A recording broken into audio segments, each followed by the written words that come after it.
السلام علیکم ورحمۃ اللہ وبرکاتہ۔ بسم اللہ الرحمن الرحیم۔ رسول اکرم صلی اللہ علیہ وآلہ وسلم اور ان کے صحابہ رضوان اللہ علیہم اجمعین، حضرت ابوبکر صدیق رضی اللہ تعالی عنہ، حضرت عمر رضی اللہ تعالی عنہ کی قبور کی بے حرمتی کرنے کی بار بار کوشش کی۔ آپ تینوں مدینہ منورہ میں مسجد نبی شریف میں دفن ہیں۔ دشمنوں نے بار بار کوشش کی کہ ان کے اجسام مبارک کو ان کی قبروں سے نکال لیا جائے تاکہ مسجد نبی شریف اور مدینہ منورہ توجہ کا مرکز نہ رہیں۔ شیخ محمد عبدالحق محدث دہلوی نے اپنی کتاب تاریخ مدینہ میں 3 بڑی سازشوں کا ذکر کیا ہے۔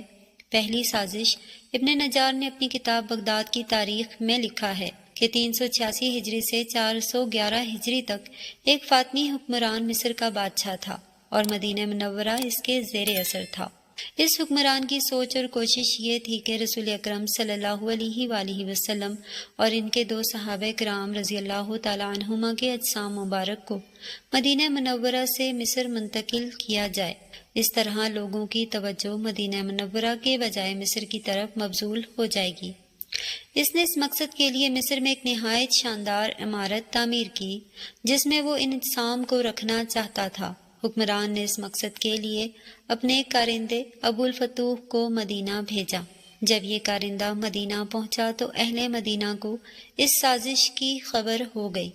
اہل مدینہ کو ابو الفتوح پر بہت غصہ آیا۔ وہ ابو الفتوح اور اس کے ساتھیوں کو قتل کر دینے کو تیار ہو گئے۔ ابو الفتوح ڈر گیا اور بول اٹھا، میں اس سازش کو کبھی بھی عملی جامہ نہ پہناؤں گا، خواہ حاکم مصر مجھے قتل ہی کر دے۔ اسی دوران مدینہ منورہ میں ایک بہت بڑا طوفان آیا جس سے کئی گھر تباہ ہوئے اور جانی و مالی نقصان ہوا۔ ابو الفتوح کو مدینہ سے بھاگنے کا ایک اچھا بہانہ مل گیا۔ اس طرح سے اللہ تعالیٰ نے رسول اکرم صلی اللہ علیہ وآلہ وسلم اور آپ کے صحابہ کو ان مجرموں سے نجات دی۔ اس حکمران نے ایک اور کوشش بھی کی لیکن وہ دوبارہ ناکام ہوا۔ دوسری سازش سمہودی کے قول کے مطابق یہ 557 ہجری کی ایک خاموش رات تھی۔ مسلمانوں کی تاریخی ملک شام کے دارالخلافہ دمشق پر اندھیرے کا راج تھا۔ ہر طرف ویرانی نے ڈیرے ڈال رکھے تھے۔ دمشق کے تمام باشندے میٹھی نیند کے مزے لوٹ رہے تھے، مگر انہی لوگوں کا قائد اور عالم اسلام کا شیر دل مجاہد دن بھر کی اعصاب شکن محنت کے باوجود رات کے اس پہر مشغول تھا۔ یہ امیر المؤمنین حضرت نور الدین زنگی رحمۃ اللہ علیہ تھے جو حسب معمول تہجد ادا کر رہے تھے۔ تہجد سے فارغ ہو کر نور الدین زنگی رحمۃ اللہ علیہ آرام کی غرض سے بستر پر لیٹے اور ان کی آنکھ لگ گئی۔ ابھی آنکھ لگے چند ساعتیں ہی گزری تھیں کہ انہیں ایک روح افزا منظر دکھائی دیا۔ انہیں نبی کریم صلی اللہ علیہ وآلہ وسلم کا چہرہ پر نور نظر آیا۔ ایک مومن کے لیے نبی کریم صلی اللہ علیہ وآلہ وسلم کے دیدار سے زیادہ بڑھ کر اور کیا سعادت ہو سکتی ہے، اور یہی اعزاز نور الدین زنگی رحمۃ اللہ علیہ کو اسی رات حاصل ہوا۔ لیکن اچانک نور الدین کو رسول اللہ صلی اللہ علیہ وآلہ وسلم کے ساتھ 2 اور چہرے دکھائی دیے۔ یہ 2 عمر رسیدہ افراد کی صورتیں تھیں جو اسلامی لباس میں ملبوس تھے اور ان کے چہروں پر داڑھیاں بھی تھیں، مگر ان کی شکلیں مکروہ تھیں اور ان کے چہرے پر نور کے بجائے تاریکی اور بے رونقی چھائی ہوئی تھی۔ سلطان نور الدین ابھی ان دونوں آدمیوں کو دیکھ ہی رہے تھے کہ سرور کائنات رسول اللہ صلی اللہ علیہ وآلہ وسلم کے الفاظ سلطان کی سماعتوں سے ٹکرائے، ان کے شر سے ہماری حفاظت کا انتظام کرو۔ خواب نبی کریم صلی اللہ علیہ وآلہ وسلم کی اس ہدایت پر ختم ہو گیا اور سلطان کی بھی اچانک آنکھ کھل گئی۔ انہیں کچھ سمجھ نہ آیا لیکن انہوں نے فوراً وضو کیا اور 2 رکعت نفل نماز پڑھے اور نماز پڑھتے ہی وہ دوبارہ بستر پر لیٹے۔ نیند میں پھر آدھے پہنچے اور وہی خواب دوبارہ دکھائی دیا۔ اسی انداز میں رسول کریم صلی اللہ علیہ وآلہ وسلم کی زیارت ہوئی اور پھر وہی 2 مکروہ صورتیں دکھائی دیں۔ پھر نبی کریم صلی اللہ علیہ وآلہ وسلم کے الفاظ سنائی دیے، ان کے شر سے ہماری حفاظت کا انتظام کرو۔ سلطان زنگی پھر بیدار ہوئے۔ خواب کا منظر ان کی آنکھوں میں گردش کرنے لگا۔ انہوں نے دوبارہ وضو کر کے نوافل ادا کیے اور پھر نیند نے تیسری مرتبہ انہیں اپنی آغوش میں لے لیا۔ خواب میں پھر وہی مناظر دکھائی دیے۔ سلطان اس بار بھی یکایک بیدار ہو گئے، مگر ان کی نیند اڑ چکی تھی اور الجھن و پریشانی نے انہیں شدید بے چین کر دیا تھا۔ وہ اس خواب پر غور کر رہے تھے جو انہیں مسلسل 3 بار دکھائی دیا، مگر ذہن کو کچھ سمجھ سجائی نہ دے رہا تھا۔ بالآخر کچھ دیر اس کیفیت میں مبتلا رہنے کے بعد سلطان نے اپنے مشیر خاص اور وزیر باتدبیر جمال الدین مسیح رحمۃ اللہ علیہ کو طلب فرمایا۔ حکم ملتے ہی جمال الدین موصلی جب سلطان کی خدمت میں حاضر ہوئے تو انہوں نے سلطان زنگی کو بہت بے چین اور پریشان حال پایا۔ چنانچہ فوراً ادب سے پوچھا، آپ نے مجھے یاد فرمایا، خیریت تو ہے؟ جواب میں سلطان نے اپنا خواب جمال الدین موصلی کو سنا دیا۔ خواب سن کر جمال الدین موصلی گہری فکر میں ڈوب گئے۔ کچھ سوچنے کے بعد انہوں نے کہا، لگتا ہے کہ مدینے میں کوئی اہم واقعہ پیش آنے والا ہے۔ آپ کو اپنا خواب پوشیدہ رکھنا چاہیے اور فوراً مدینہ روانہ ہونا چاہیے۔ سلطان زنگی نے جمال الدین موصلی رحمۃ اللہ علیہ کی اس بات سے اتفاق کیا اور مدینہ روانگی کے لیے تیاری کا حکم دے دیا تھا۔ رات کا آخری پہر ڈھل رہا تھا۔ اللہ اکبر اور دمشق فضائیں اس وقت فجر کی اذان سے گونج رہی تھیں۔ سلطان اپنے خوابگاہ سے نکلے، جمال الدین کے ساتھ فجر کی نماز ادا کی اور سورج طلوع ہونے سے پہلے ہی مدینہ منورہ کی جانب روانہ ہو گئے۔ اس سفر میں جمال الدین موصلی سمیت 20 دیگر افراد بھی سلطان زنگی کے ہمراہ تھے۔ تمام افراد تیز رفتار گھوڑوں پر سوار تھے۔ دمشق مدینہ منورہ کا درمیانی فاصلہ خاصا طویل تھا، لہٰذا نہایت تیز رفتاری سے سفر کرنے کے باوجود سلطان زنگی اپنے ہمراہیوں کے ساتھ 16 دن بعد مدینہ منورہ پہنچے۔ شہر پہنچنے کے بعد سلطان زنگی نے غسل کیا۔ اس 16 دن کی تھکا دینے والے سفر میں سلطان زنگی ہر وقت پریشان رہے۔ خواب کے مناظر ایک لمحے کے لیے بھی ان کی نظر سے اوجھل نہ ہونے پائے تھے۔ اس دوران انہیں یہ سوال بھی ستاتا رہا کہ وہ مقروض چہرے کن لوگوں کے تھے اور وہ ہادی عالم صلی اللہ علیہ وآلہ وسلم کو کیسے نقصان پہنچانے کی کوشش کر رہے ہیں۔ مدینے کے حاکم نے شہر میں داخلے کے وقت سلطان کا استقبال کیا۔ سلطان اس کے ہمراہ فوراً روضہ رسول صلی اللہ علیہ وآلہ وسلم پر پہنچے، وہاں نماز پڑھی اور مدینے کے حاکم کو اپنی آمد کا مقصد بتایا۔ حاکم سلطان کو یقین دلایا کہ وہ 2 بدصورت بوڑھے یہاں مدینہ میں موجود ہوئے تو ہم انہیں ڈھونڈ نکالیں گے۔ ان کی تدبیر یہ ہوگی کہ ہم یہ اعلان کریں گے کہ امیر المؤمنین دمشق سے مدینہ تشریف لائے ہیں۔ ان کے آنے کا مقصد روضہ رسول صلی اللہ علیہ وآلہ وسلم کی زیارت کرنا ہے۔ ان کی جانب سے تمام اہلیان مدینہ کے لیے ایک شاندار دعوت کا اہتمام کیا گیا ہے۔ دعوت میں ہر خاص و عام کی شرکت لازم ہے۔ دعوت کے بعد سلطان اپنے ہاتھوں سے ہدیہ بھی تقسیم کریں گے۔ یوں اگر وہ مدینہ میں موجود ہوئے تو آپ انہیں پہچان کر ان کی نشاندہی آسانی سے کر سکیں گے۔ حاکم شہر کی یہ تدبیر سن کر سلطان بہت خوش ہوئے۔ چنانچہ پورے مدینے میں دعوت کا اعلان کر دیا گیا۔ مقررہ دن دعوت ہوئی، پورا مدینہ اس دعوت میں شریک ہوا۔ سلطان نے ہر شہری کو اپنے ہاتھ سے ہدیہ دیا، ہر چہرے کو غور سے دیکھا۔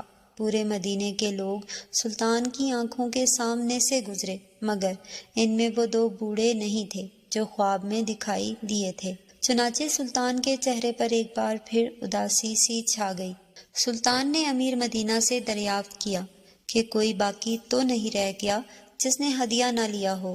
مدینے کے امیر نے ذہن پر زور دیتے ہوئے کہا، امیر المؤمنین اس دعوت میں صرف 2 درویش حاضر نہیں ہوئے، وہ پارساں اور دولت مند بزرگ ہیں، وہ کسی سے کچھ نہیں لیتے بلکہ وہ صدقہ دیتے ہیں۔ یہ سن کر سلطان پریشان ہو گئے۔ انہوں نے فوراً ان دونوں درویشیوں کو طلب کیا۔ وہ دونوں آ گئے۔ سلطان نے جب نظر اٹھا کر دیکھا، وہ وہی بوڑھے تھے جن کی جانب خواب میں اشارہ کیا گیا تھا۔ سلطان نے ان سے پوچھا، تم کہاں سے آئے ہو؟ تو وہ کہنے لگے ہم دیار مغرب سے حج کرنے آئے تھے۔ سلطان نے انہیں گھورتے ہوئے پوچھا سچ سچ بتاؤ، تو دونوں نے پھر وہی جواب دیا۔ تو سلطان نے حاکم مدینہ سے پوچھا یہ دونوں کہاں ٹھہرے ہوئے ہیں؟ یہ دونوں بڑے سخی اور عابد بزرگ مشہور تھے، ہر صبح جنت البقیع کی زیارت کو جاتے تھے، روزہ اقدس پر سلام عرض کرتے تھے۔ سلطان جب ان کی رہائش گاہ پر پہنچے اور جائزہ لیا تو وہاں بہت سامان، قرآن مجید کے چند نسخے اور چند نصیحت کی کتابیں پڑی تھیں۔ ایک چٹائی بھی موجود تھی۔ سلطان چٹائی کی جانب بڑھے تو ان دونوں بوڑھوں کا رنگ اڑ گیا۔ سلطان نے چٹائی اٹھائی تو سب یہ دیکھ کر حیران ہو گئے کہ چٹائی کے نیچے سرنگ کھدی ہوئی ہے۔ یہ سرنگ روضہ رسول صلی اللہ علیہ وآلہ وسلم تک جا رہی تھی۔ ان دونوں بوڑھوں کو فوراً گرفتار کر لیا گیا۔ دونوں نے جو درویشیوں کا نقاب اوڑھ رکھا تھا اب وہ اتر چکا تھا۔ تھوڑی سی مار کے بعد ان دونوں نے اقرار کر لیا کہ وہ عیسائی جاسوس ہیں اور انہیں ایک سازش کے تحت عیسائی حکمرانوں نے یہاں بھیجا تھا۔ منصوبہ یہ تھا کہ ان کے ذریعے روضہ رسول صلی اللہ علیہ وآلہ وسلم تک ایک سرنگ کھدوا کر آن حضرت صلی اللہ علیہ وآلہ وسلم کے جسم مبارک کو چرا لیا جائے۔ دونوں نے یہ بھی تسلیم کیا کہ وہ رات کو سرنگ کھودتے تھے اور مٹی چمڑے کے تھیلوں میں ڈال کر قبرستان میں پھینک دیتے تھے، اسی لیے روضہ رسول صلی اللہ علیہ وآلہ وسلم کے قریب رہائش اختیار کی تھی۔ دونوں عیسائی سرنگ کھودتے کھودتے حضرت عمر فاروق رضی اللہ تعالیٰ عنہ کے مدفن تک پہنچ چکے تھے۔ یہ بھی کہا جاتا ہے کہ جب دونوں روضہ رسول صلی اللہ علیہ وآلہ وسلم کے قریب پہنچے تو آسمان سے گرجنے کی آوازیں آنے لگیں اور ایسا شدید زلزلہ آیا کہ پہاڑ ہلنے لگے، مگر اسی رات سلطان ان کے مکروہ عزائم روکنے مدینہ منورہ پہنچ چکے تھے۔ دونوں بوڑھوں کو سلطان کے حکم کے مطابق موت کے گھاٹ اتار دیا گیا۔ انہیں روضہ اقدس صلی اللہ علیہ وآلہ وسلم کے قریب ہی قتل کیا گیا۔ ان عیسائیوں کو جہنم رسید کرنے کے بعد سلطان خوب روئے اور ساروں قطار روتے رہے۔ انہوں نے اللہ کا شکر ادا کیا اور اس نے روضہ اقدس صلی اللہ علیہ وآلہ وسلم کی حفاظت کا اعزاز انہیں بخشا۔ یہ سب کرنے کے بعد سلطان نے روضہ اقدس صلی اللہ علیہ وآلہ وسلم کی دیواروں کے ارد گرد ایک خندق کھدوائی۔ یہ خندق اتنی گہری تھی کہ زمین سے پانی پھوٹنے لگا۔ پھر اس خندق میں سیسا بھر دیا گیا تاکہ آئندہ کوئی بدبخت ایسی گستاخی نہ کر سکے۔ اس خندق کو رصاص یعنی شیشے کی خندق کہا جاتا ہے۔ بعد میں اس خندق کے اوپر ایک سندل کا جنگلہ لگا دیا گیا تاکہ روضہ اقدس صلی اللہ علیہ وآلہ وسلم کی زائرین اس سے آگے نہ جا سکیں۔ سن 866 ہجری میں مصر کے بادشاہ رکن الدین نے خندق پر تقریباً 21 فٹ اونچا لوہے کا جالی دار احاطہ نصب کروا دیا تھا۔ تیسری سازش طبری نے اپنی کتاب الریاض النصرہ میں اس کا یوں ذکر کیا ہے: حلب شہر شام کے چند لوگ مدینہ منورہ آئے۔ وہ مدینہ کے گورنر کے لیے بیش بہا تحائف لائے۔ ان کی خواہش تھی کہ روضہ مبارک میں داخل ہو کر حضرت ابوبکر اور حضرت عمر رضی اللہ تعالیٰ عنہما کے اجسام مبارک نکال کر یہاں سے باہر پھینکیں۔ گورنر کی مذہبی سوچ بھی ایسی تھی، اس نے منظوری دے دی۔ گورنر نے مسجد کے خادم سے کہا کہ اگر رات کو کچھ لوگ آئیں تو ان کے لیے مسجد کا دروازہ کھول دینا اور وہ جو کچھ کرنا چاہیں اس میں مداخلت نہ کرنا۔ عشاء کی نماز سے کافی دیر بعد کسی نے باب السلام پر دستک دی۔ خادم نے مسجد کا دروازہ کھول دیا۔ تقریباً 40 آدمی مسجد میں داخل ہو گئے۔ ان کے پاس توڑ پھوڑ اور کھدائی کے ہتھیار بھی تھے۔ خادم سہم گیا اور ایک کونے میں دبک کر بیٹھ گیا۔ یہ لوگ روضہ مبارک کی طرف بڑھے، ابھی منبر تک نہ پہنچے تھے کہ اچانک ان کے نیچے کی زمین پھٹ گئی۔ یہ سب لوگ اپنے ہتھیاروں سمیت اس زمین میں دفن ہو گئے۔ گورنر ان لوگوں کا بے تابی سے انتظار کرتا رہا۔ بالآخر خادم کو بلایا اور ان سے لوگوں کے بارے میں دریافت کیا۔ خادم نے اسے سارا واقعہ بتا دیا۔ گورنر نے کہا، یہ کیسے ہو سکتا ہے؟ تم یقیناً پاگل ہو۔ خادم نے گورنر کو دعوت دی کہ وہ اپنی آنکھوں سے موقع دیکھے۔ گورنر نے اس جگہ کی زمین کو دھسا ہوا پایا تو خادم سے کہنے لگا، تم اس معاملے کے بارے میں زبان نہ کھولنا ورنہ میں تمہارا سر اڑا دوں گا۔ اللہ کے دشمن اپنی عقل کی تدبیریں بناتے ہیں اور اللہ تعالیٰ بھی اپنی تدبیریں بناتے ہیں۔ یقیناً اللہ کی تدبیریں انسانی تدبیروں پر حاوی ہیں۔ سورہ انفال آیت نمبر 30 میں وَيَمْكُرُونَ وَيَمْكُرُ اللَّهُ وَاللَّهُ خَيْرُ الْمَاكِرِينَ۔ یاد رہے کہ اللہ نے اپنے نبی صلی اللہ علیہ وآلہ وسلم سے اپنا وعدہ پورا کیا اور آپ کی دنیاوی حیات میں اور اس کے بعد بھی سب لوگوں سے حفاظت فرمائی۔ دعا ہے کہ اللہ تعالی ہم سب مسلمانوں کی دشمنوں کے برے منصوبوں اور ذلیل سازشوں سے حفاظت فرمائے اور میرا اور آپ کا خاتمہ ایمان بالخیر فرمائے، آمین۔ ناظرین کمنٹ باکس میں ایک بار صلی اللہ علیہ وآلہ وسلم ضرور ٹائپ کریں۔ شکریہ، اللہ حافظ۔